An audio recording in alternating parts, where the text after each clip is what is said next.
कुछ किस्से ऐसे होते हैं जीवन में जिसे बाद में याद करके बहुत खुशी होती है और ये न होता तो कैसा होता। ऐसा ही एक किस्सा आज आपको सुनाती हूँ। बहुत समय की बात है, अशोक और शीतल नवीं कक्षा में पढ़ते थे। दोनों का आपस में बोलना थोड़ा कम था, लेकिन समय के अनुसार समय समय पर बात हो जाती थी। अशोक मन ही मन शीतल से प्यार करता था और उसे चुपके से देखा करता था। शीतल दिखने में बहुत सुंदर थी। अशोक अपने मन की बात शीतल से बोल नहीं पाया, क्योंकि शीतल एक बड़े घर से थी और अशोक एक सामान्य घर से था। उसे डर था कि कहीं शीतल उसकी बात को गलत न समझ ले।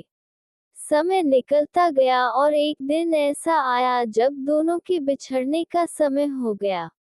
स्कूल की अंतिम 10वीं क्लास पूरी हो चुकी थी और समय था एक दूसरे से बिछड़ने का।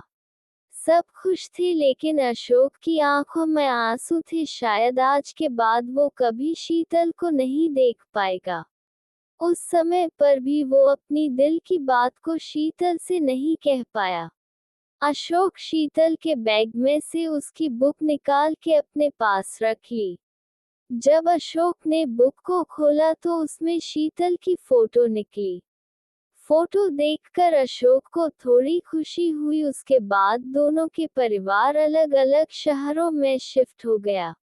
समय निकलता गया। शीतल का परिवार, जो कि एक संपन्न परिवार था, वो व्यापार में नुकसान के चलते सामान्य स्थिति का हो गया था। वहाँ अशोक अच्छी पढ़ाई करके एक बड़ी सरकारी नौकरी कर रहा था। अशोक के घर वालों ने उसकी शादी एक सुंदर और सुशील लड़की से कर दी। इत्तेफाक से जिस लड़की से अशोक की शादी हुई उसका नाम भी शीतल ही था।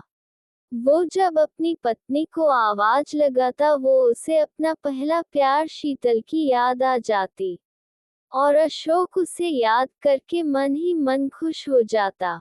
एक दिन जब उसकी पत्नी पार्टी में जाने के लिए अलमारी से कुछ निकाल रही थी, तो उसके हाथ में वो बुक आ जाती है। शीतल उस बुक को ध्यान से देखती है और वो अपनी बुक को पहचान लेती है। और जब उसने बुक को खोला तो उसमें अपना पुराना फोटो को पहचान लेती है। वो अशोक से पूछती है कि ये बुक किसकी है और इसमें लगा फोटो किसका है। इस पर अशोक ने बात को टालते हुए बोला, ये सिर्फ मेरी एक स्कूल की दोस्त है। तब शीतल ने कहा कि ये तो मेरी बुक है और ये मेरे बचपन का फोटो है। ये सुनकर मानो अशोक के पैरों तले जमीन खिसक गई हो। उसे विश्वास नहीं हो रहा था कि जिससे वो बचपन से प्यार करता था वो शीतल कोई और नहीं, उसकी पत्नी ही है। उसके बचपन का प्यार। अशोक की आंखों से आंसू बह रहे थे। उसने बुक वाली और उसके बचपन की प्यार वाली बात शीतल को बताई। शीतल ने अशोक को प्यार से गले लगा लिया, और उस दिन मानो अशोक को दुनिया की सारी खुशियां मिल गई। तो दोस्तों, कहानी पसंद आई तो कमेंट जरूर करना।